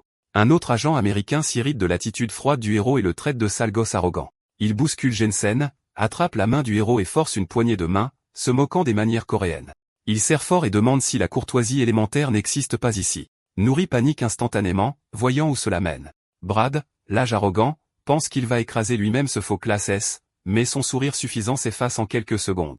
La confusion le frappe de plein fouet. Nouri baisse la tête, se préparant déjà à l'impact. Pendant la poignée de main, le héros commence nonchalamment à écraser la main de Brad. Brad panique alors que la douleur s'installe. Pour se libérer, il active sa capacité, explosion. La subordonnée blonde appelle le directeur à l'aide alors que la situation dégénère, et Jensen hurle sur Brad, le traitant d'idiot d'avoir commencé le combat. Le héros reste d'un calme glacial et dit à Brad de disparaître. Instantanément, la capacité de boule de feu de Brad se dissout dans le néant. Choqué, il n'a aucune idée de ce qui vient de se passer. Le héros se retire pour asséner un coup de poing net et dévastateur, mais il frappe dans le vide. Brad est téléporté à travers un portail bleu juste au moment où quelqu'un déclare que les choses s'arrêtent là. Anderson s'avance, son épée brillante protégeant son coéquipier. Il s'excuse pour Brad, mais souligne également que la réaction du héros n'était pas exactement pacifique non plus. Le leader blond suggère qu'il en reste là, et le héros accepte. Brad s'effondre au sol en se tenant la main mutilée. Le protagoniste et Anderson se dévisagent, la tension est à couper au couteau. Jensen entraîne Brad au loin comme on le lui a ordonné. Le directeur panique en silence, imaginant déjà le désastre international que cela va provoquer, tandis que Nouri est surexcitée, adorant l'adrénaline de l'affrontement. Elle propose d'emmener les agents voir un guérisseur, et il la remercie alors qu'elle les fait sortir, laissant le héros seul avec Anderson. Anderson s'excuse à nouveau, disant que son coéquipier était humain et a probablement appris quelque chose aujourd'hui. Le héros répond qu'il ne perd pas de temps avec les faibles et dit au blondaine venir au fait. Anderson trouve drôle la facilité avec laquelle le héros traite un éveillé de classe à de faibles, mais admet que le gamin a raison. Ce simple coup de poing bloqué a déjà causé des dégâts considérables. Le blond réalise que s'il devenait un jour ennemi, ce héros serait un cauchemar. Finalement, il fait son offre. Il demande si le protagoniste veut les rejoindre aux États-Unis. Le héros refuse instantanément. Le directeur panique, car les États-Unis essaient essentiellement de voler le classe S de la Corée. Anderson est surpris, mais le héros répète que sa réponse ne changera pas. Puis le héros le provoque, disant qu'au fond, ils savent tous les deux ce que l'Américain veut vraiment. Il libère son aura, disant qu'ils sont tous les deux curieux et suggère qu'ils se battent ici même. Avec un sourire confiant, le chef de guerre accepte le défi du héros. Pendant ce temps, dans une autre pièce, un guérisseur soignait la main fracassée de Brad tandis que l'âge américain restait furieux, reprochant à Jensen de lui avoir fait subir cette humiliation. Jensen ne cesse pas soucié de sa crise de colère et lui a rappelé que tout était arrivé à cause de sa propre attitude. Brad a répliqué, hurlant que le héros coréen avait manqué de respect à l'équipe la plus forte du monde. Nouri observait la dispute se dérouler. Jensen haussa simplement les épaules devant l'incompréhension face à son calme, disant qu'il n'y avait aucun problème car leur adversaire était un classe S, l'un des plus puissants êtres existants, et qu'une telle personne avait gagné le droit d'être arrogante. Il dit crûment à Brad que la force de leur équipe venait des Anderson, pas de lui, et que Brad n'était là que pour sa seule compétence spéciale. Brad serra les dents, admettant qu'il le savait, mais dit qu'il refusait de l'accepter. Il se leva d'un bond et cria qu'il ne verrait jamais ce chasseur coréen comme son égal, insistant sur le fait que l'apparition d'un classe S dans un si petit pays n'avait aucun sens. Quand Jensen lui demanda d'arrêter, Brad hurla que si l'équipe avait un autre classe S, il ne subirait pas cette humiliation. À ce moment-là, Nouri intervint enfin, lui disant qu'il avait de la chance que les choses se soient terminées ainsi. Les deux agents la dévisagèrent, confus, jusqu'à ce qu'elle déclare calmement que si son maître l'avait vraiment voulu, il se serait déjà occupé d'eux. Ils furent stupéfaits de son assurance, mais Brad éclata d'un rire moqueur, s'approchant d'elle et lui demandant ce qu'une gamine comme elle pouvait bien savoir. Elle l'ignora complètement et dit qu'elle savait une chose, à quel point son maître était réellement fort. Elle déclara avec une certitude absolue que le héros coréen était l'humain le plus fort en vie. Brad ne fit que rire plus fort, amusé qu'elle l'appelle même maître, et sourit en affirmant que son petit fantasme était sur le point de s'effondrer. Il dit qu'à cet instant précis, Anderson écrasait l'orgueil de son maître et détruirait le classe S une bonne fois pour toutes. De retour au combat, Anderson se prépara à frapper avec Excalibur, pointant la lame vers son adversaire. Le directeur, observant tout depuis une salle de contrôle remplie de moniteurs, essayait de comprendre comment ils en étaient arrivés là. Il se demanda si ce duel avait été organisé intentionnellement pour tester la puissance de feu américaine et se rappela qu'il s'agissait toujours d'un combat entre deux chasseurs de classe S. Tout ce qu'il pouvait faire, c'était espérer que le bâtiment tienne le coup jusqu'à la fin. Anderson s'arrêta un instant avec un air confus, demandant au héros s'il n'avait pas besoin d'une arme. Le protagoniste répondit que se battre à main nue contre quelqu'un comme lui serait stupide. Son système analysa les capacités des Anderson, indiquant une maîtrise de l'épée céleste de niveau 3, et il suggéra qu'ils devraient tous deux utiliser des épées. Pensant à sa propre maîtrise de l'épée de niveau 8, il réfléchit à la lame à choisir. Soudain, un arsenal complet d'épées magiques se matérialisa derrière lui. Il se souvint d'une lame spéciale que le roi démon lui avait offerte en symbole de loyauté, et une énergie violette se rassembla autour de lui alors qu'il faisait son choix. Anderson fut choqué de le voir ouvrir un portail en utilisant un système magique. Le héros choisit une lame imposante, la lame du tonnerre, et dit qu'elle était digne de son adversaire. Anderson sourit, le remerciant pour le compliment envers Excalibur et admit qu'il avait supposé que le héros n'était qu'un combattant, pas quelqu'un avec un talent pour l'épée. Le protagoniste dit nonchalamment qu'il était en fait un mage, mais qu'il n'utiliserait que sa maîtrise de l'épée dans ce combat. Anderson prit cela pour de l'arrogance pure et chargea, criant que le héros regretterait tout. Excalibur déchaîna une vague d'énergie massive, détruisant tout sur son passage, mais le héros esquiva avec facilité. Dans la salle de contrôle, le directeur paniqua devant la destruction pure causée par un seul coup. Il pensa que ce genre de puissance pouvait vaincre instantanément un ennemi de niveau 7, mais le héros flottait au-dessus du chaos, indemne, complimentant même l'attaque des Anderson. Anderson se figea, incrédule, réalisant que le jeune homme avait tout évité si facilement que même les débris ne l'avaient pas touché. Furieux, il chargea de nouveau avec des attaques rapides, mais le héros semblait apprécier la pression et loua sa détermination. Puis il prépara sa propre lame et décida qu'il était temps d'élever le niveau. Anderson sentit une énergie mortelle s'approcher de lui juste avant que le protagoniste ne fonce en avant, laissant une traînée rouge derrière lui et le projetant violemment au sol. L'impact laissa Anderson gravement blessé, la situation semblait critique. Le héros l'observa et pensa que celui connu comme le plus fort de l'humanité ne pouvait pas simplement abandonner ici. Il espérait que Anderson se relèverait et continuerait. Au sol, Anderson était abasourdi par la force de son adversaire et se souvint de son combat passé avec le collectionneur d'eau, un monstre massif de niveau 5 dont les os étaient assez résistants pour transformer toute la bataille en un bain de sang. Ce combat avait fait de lui un classe S et lui avait valu Excalibur. De retour au présent, Anderson affirma que sa lame était indestructible, et qu'en tant que son porteur, il ne pouvait pas non plus être brisé. Il ramassa l'épée et se prépara de nouveau. Le protagoniste sourit, satisfait, alors que Anderson reconnaissait sa puissance et déclarait qu'il se battrait désormais avec l'intention de tuer. Le héros répondit qu'il attendait ça avec impatience. Dans la salle de contrôle, le directeur paniqua et leur cria d'arrêter, mais Anderson activa son pouvoir. Explosion. Il fonça de nouveau à grande vitesse, mais le héros se contenta de sourire, pensant qu'il avait besoin d'encore plus de puissance, et demanda à Anderson de montrer tout ce qu'il avait. La panique du directeur grandit, disant que cela ne ressemblait plus à un duel. Et si l'un d'eux était gravement blessé, cela deviendrait instantanément un incident international. Les autres étaient d'accord, mais l'homme à lunettes expliqua que seul un classe S pouvait arrêter un classe S. Le directeur s'affaissa, priant pour que les choses ne se terminent pas en désastre. Céline dit qu'elle faisait confiance au héros coréen, pensant qu'il ne détruirait pas l'endroit. Mais à ce moment précis, une explosion massive éclata près de la salle de contrôle, et elle se sentit gênée de s'être autant trompée. Un autre officier commenta que le héros avait protégé la Corée jusqu'à présent, donc sa supposition n'était pas déraisonnable. Elle dit que sa véritable préoccupation était le leader américain.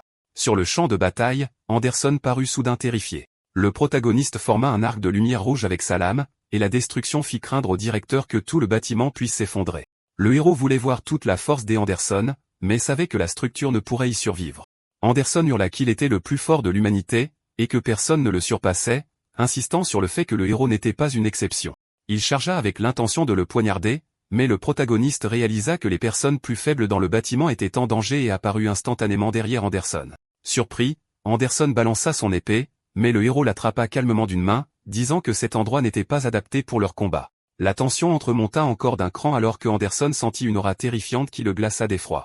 Il réalisa soudain qu'il était en réel danger. L'énergie rouge du héros déferla, et Anderson se demanda s'il avait vraiment ressenti de la peur face à cette attaque. Il refusa de l'accepter, hurlant que c'était impossible. Il lança une puissante attaque de vent, mais le héros l'arrêta sans effort avec son énergie violette. Anderson, choqué, ne pouvait pas comprendre ce qui s'était passé. Puis sa main fut soudainement aspirée dans un petit trou noir, le faisant hurler. Le héros dit que l'arrogance était un droit réservé aux plus forts, traitant Anderson d'homme faible qui prétendait être le protecteur du monde alors qu'il ne pouvait même pas se protéger lui-même. Puis il le projeta contre le sol en béton avec une force brutale. Tous les membres de la salle de contrôle regardaient avec horreur. Le héros se tenait au-dessus du corps vaincu d'Anderson et révéla le nom de la technique, Back Smash. Loin du combat, les secousses furent ressenties dans la rue, et les civils regardaient le bâtiment avec crainte.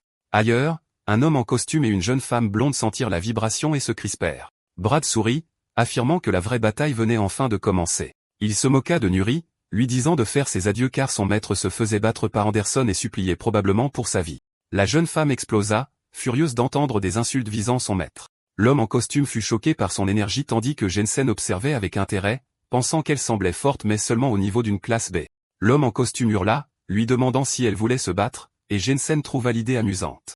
La jeune femme répondit oui avec assurance, croyant qu'elle avait tout à fait le droit de dominer la situation. Elle se souvint des conseils de son maître, toujours être forte, ne jamais sous-estimer ses adversaires et ne jamais reculer. Au présent, elle invoqua une immense épée et avertit l'homme qu'il le regretterait. L'Age en costume se mit en colère, refusant de croire que quelqu'un comme elle puisse réellement l'attaquer. Mais la panique le gagna rapidement, et il cria à l'aide tandis que d'autres fuyaient la pièce. Jensen lui dit d'arrêter de paniquer et de rester calme. L'Age en costume acquiesça nerveusement, mais la jeune femme n'hésita pas et chargea par derrière. Juste au moment où elle allait frapper, une aura bleue jaillit et arrêta sa lame. Elle hurla alors que la force bloquait son attaque. Jensen lui demanda si elle était vraiment si en colère, puis proposa de s'excuser au nom de Brad et lui demanda d'arrêter. Mais elle devint encore plus en colère, disant que Brad avait insulté son maître et n'avait même pas pensé à s'excuser. Elle pointa sa lame vers lui et dit qu'il devait être puni. Brad se figea une seconde, puis devint soudainement excité, disant que si elle voulait commencer le combat, il le finirait. Il libéra son énergie bleue et se prépara à la combattre alors qu'elle fonçait pour frapper. De retour dans l'arène en ruine, le héros apparut de nouveau, portant cette fois le leader américain inconscient sur son épaule. Il déposa le blond au sol sans grand effort et dit au chef de ne pas paniquer, expliquant qu'il ne l'avait pas tué, bien que des soins médicaux seraient absolument nécessaires. Un soulagement envahit le directeur et tout le monde autour de lui, reconnaissant que Anderson soit toujours en vie. L'un des officiers murmura, incrédule, que Taeyong avait réellement vaincu l'éveillé le plus fort du monde. Avec une excitation grandissante, il dit qu'avec la force du héros, leur pays pourrait s'élever au-dessus de toutes les autres nations, surpassant même les États-Unis et la Chine. Mais le protagoniste anéantit cette ambition instantanément. Son expression devint glaciale alors qu'il avertissait le directeur de ne même pas imaginer l'utiliser pour des ambitions politiques. Il précisa qu'il avait combattu Anderson par curiosité, pas par nationalisme. Sur ce, il leur dit à tous de ne plus le déranger et s'éloigna, laissant le groupe abasourdi derrière lui. Dans le couloir, son état d'esprit changea dès qu'il vit les séquelles de l'autre combat. Le plafond était tapissé d'énormes pics de glace acérés, et de l'autre côté de la pièce, Nori haletait lourdement, se mesurant toujours à Brad qui continuait de se moquer de son épée. Jensen observait depuis le côté, réalisant que malgré son apparence, Nori n'était pas du tout une combattante ordinaire. Brad créa un anneau de glace autour de lui et cria qu'il la transformerait en un cube de glace. Des éclats de glace déchiquetés fusèrent vers elle alors qu'elle chargeait, mais l'homme en costume aboya un ordre qui immobilisa son mouvement. La glace commença à grimper sur son corps, la figeant sur place. Elle tenta de résister, l'épée tremblant dans sa main, mais la douleur prit le dessus alors que la magie de Brad l'immobilisait lentement. En riant, il la nargua, lui demandant ce que ça faisait d'être gelé et qui punissait qui maintenant. Dans son esprit, Nori s'excusa auprès de son maître de lui avoir fait défaut et admit qu'elle n'avait aucun moyen de vaincre Brad seul. La voyant en difficulté, Jensen dit à Brad d'arrêter avant qu'il ne s'attire de plus gros ennuis. Mais avant que quoi que ce soit d'autre ne puisse se produire, le cercle de glace entier vola en éclats, brisé par une main apparue de nulle part. Un instant plus tard, la mâchoire de Brad était enserrée dans cette même main. Le héros se tenait là, saisissant le visage de l'homme avec une intensité glaçante. Nuri et Jensen restèrent figés de choc face à son apparition soudaine. Dans le reflet de ses yeux rouges brillants, le héros vit le visage de Nuri, contusionné et tremblant. Brad cria à l'aide et maudit le protagoniste, mais le héros ne s'y a même pas. Sa prise se resserra, et d'un mouvement brutal, il fit tournoyer le corps de l'homme et le projeta au sol avec une force dévastatrice. Son aura rouge explosa dans le couloir comme une tempête, irradiant une fureur pure. Le héros exigea de savoir comment Brad avait osé poser la main sur quelque chose qui lui appartenait. Il se tourna vers Jensen avec le même regard mortel, demandant s'il était impliqué. Jensen ne put que le fixer, stupéfait que l'homme debout devant lui était censé avoir été vaincu par Anderson quelques instants auparavant. Le héros répéta, encore plus en colère, qu'il avait touché ce qui était à lui et promit qu'il le paierait de leur vie. La menace laissa Jensen blême. Mais avant que le héros ne puisse passer à l'acte, Nuri se plaça devant Jensen, disant qu'elle allait bien et exhortant son maître à ne pas continuer. Sa détermination brisa sa rage pendant un instant. La voyant consciente, sa fureur s'apaisa lentement. Elle s'effondra dans ses bras, toujours prisonnière de couches de glace. Les larmes lui montèrent aux yeux alors qu'elle essayait de s'expliquer, mais il l'arrêta doucement. Disant que c'était assez, il la rassura en lui disant qu'elle s'était bien débrouillée, et que c'était maintenant à son tour de s'occuper d'elle. Une chaude lumière dorée émana de sa main alors qu'il guérissait ses blessures, la choquant par la rapidité avec laquelle la douleur disparaissait. Se tournant vers les deux officiers, il les avertit que Nuri venait de leur sauver la vie. La tenant dans ses bras, il exigea qu'ils quittent le pays avant qu'il ne change Davis. Seul dans le couloir par la suite, Jensen réalisa la vérité. Il venait de perdre le titre de plus fort face à un démon. Quelque temps plus tard, l'équipe Wolf rentra chez elle, et la raison de leur retraite devint un mystère.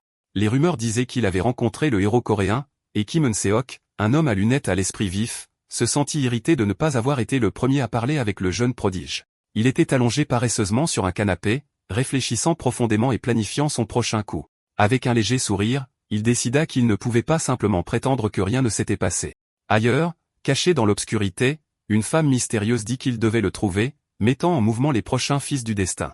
Dans un autre lieu, une femme aux cheveux roux dit enfin qu'il était temps pour le héros de bouger à nouveau. Elle semblait un peu irritée alors qu'un film passait en arrière-plan, et Nuri riait tandis que le protagoniste se plaignait que les choses devenaient ennuyeuses.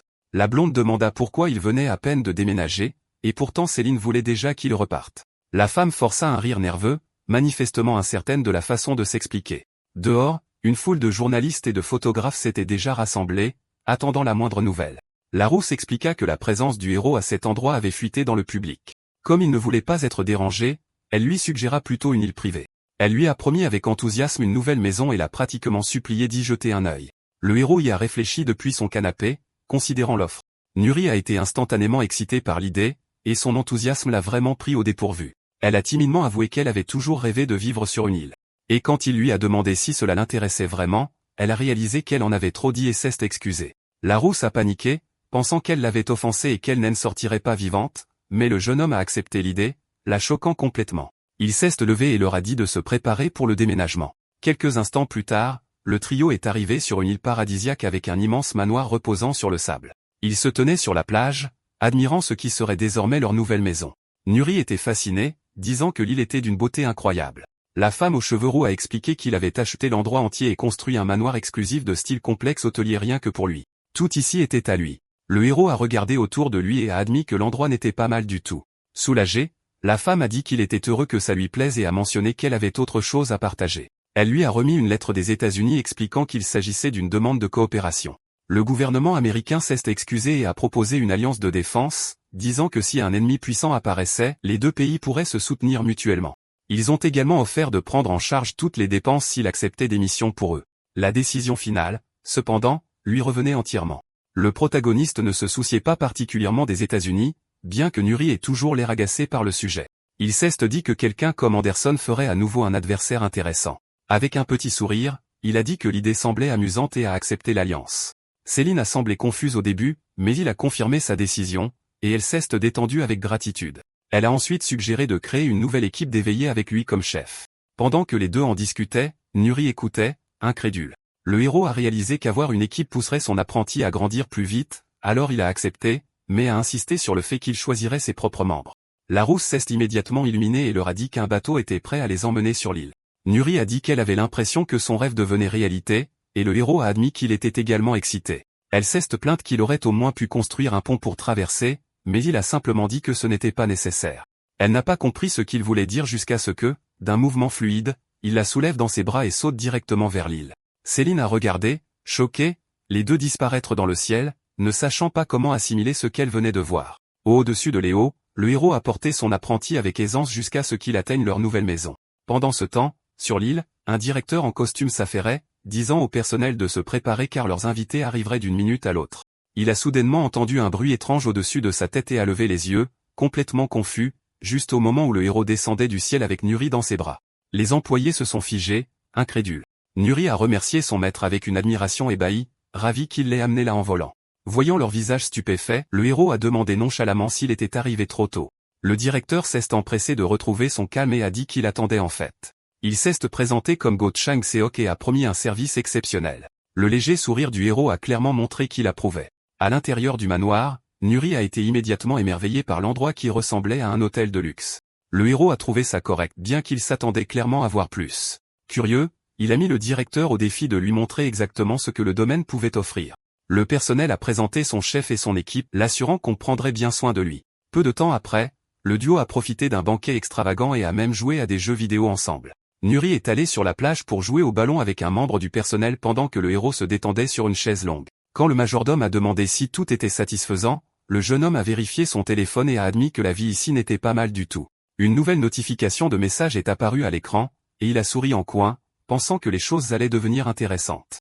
Soudain, un hélicoptère s'est approché de l'île et a atterri sur la pelouse. Le héros et Nuri ont levé les yeux alors qu'un homme en costume sortait, les saluant comme une vieille connaissance. Il a remercié le héros d'avoir accepté l'alliance, et Nuri s'est incliné poliment. Il a ensuite présenté quelqu'un qui l'accompagnait. Une femme est sortie, Liogène, la nouvelle éveillée de classe A.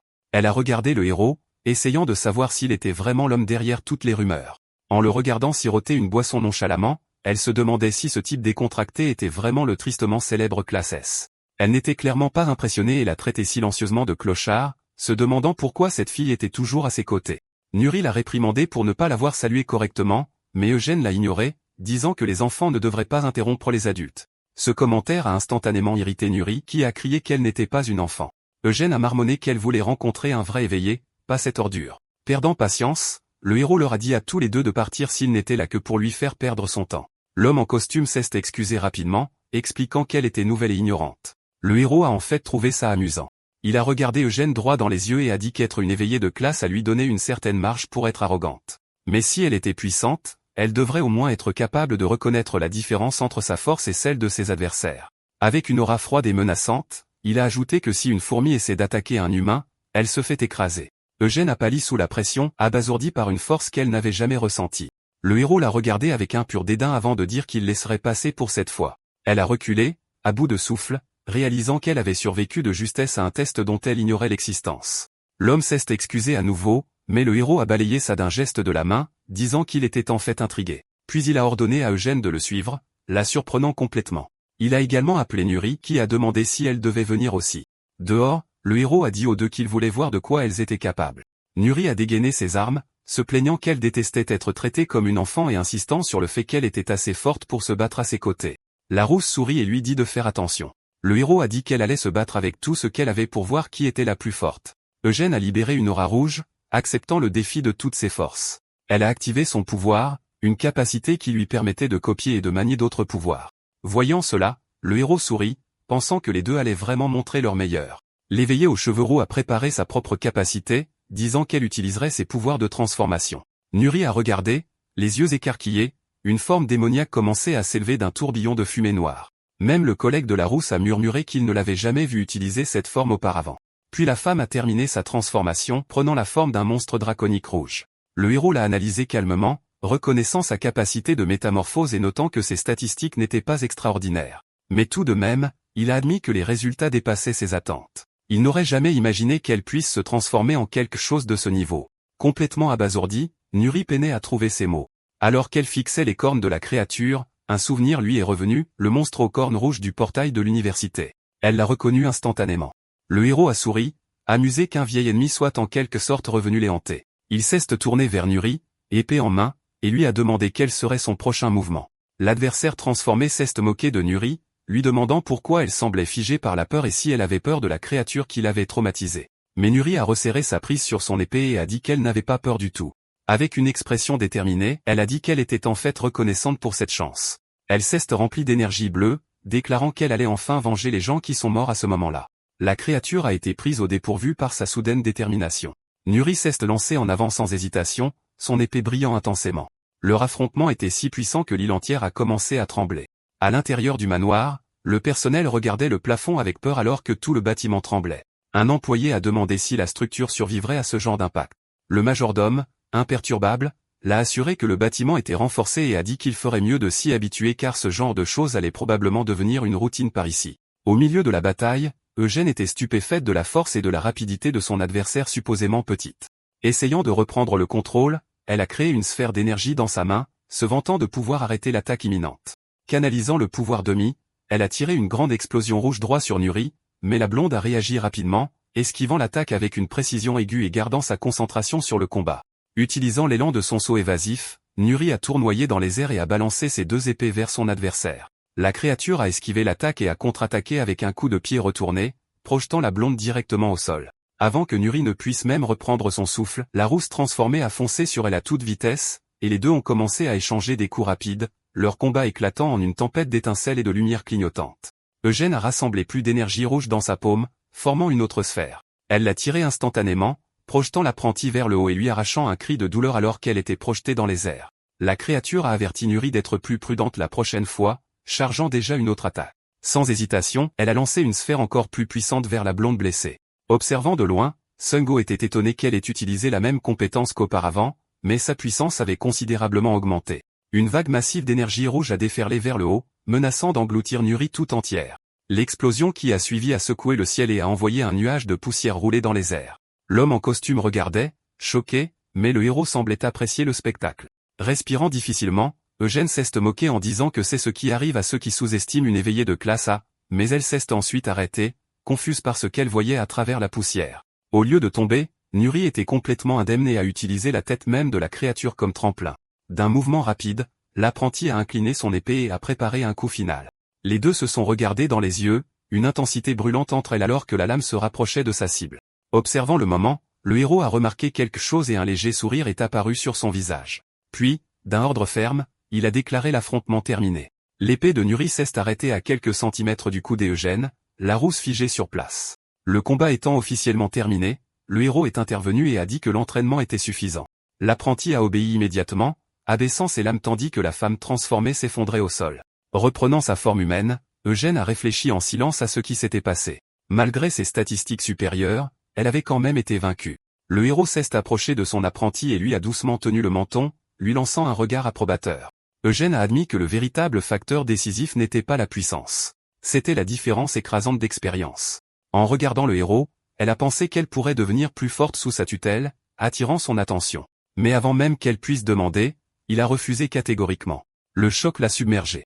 Il a tapoté la tête de Nuri et a dit que Eugène était comme un bébé faisant ses premiers pas, et qu'il n'avait aucun intérêt à l'entraîner. La déception était évidente jusqu'à ce qu'il ajoute qu'elle ferait une bonne adversaire, et que si elle le voulait, il lui donnerait une chance de l'affronter un jour. La jeune femme était stupéfaite, à peine capable d'assimiler l'offre. Le héros s'est alors tourné vers Sungo et lui a demandé s'il n'avait pas encore senti le danger. L'homme en costume a cligné des yeux, confus, demandant ce qu'il était censé avoir ressenti. Avant que quiconque puisse réagir, le téléphone de Sungo a sonné. Il a répondu immédiatement, son expression s'assombrissant à mesure qu'il écoutait. À l'autre bout du fil, une voix paniquée l'a averti. La ville d'Eosaka avait été détruite.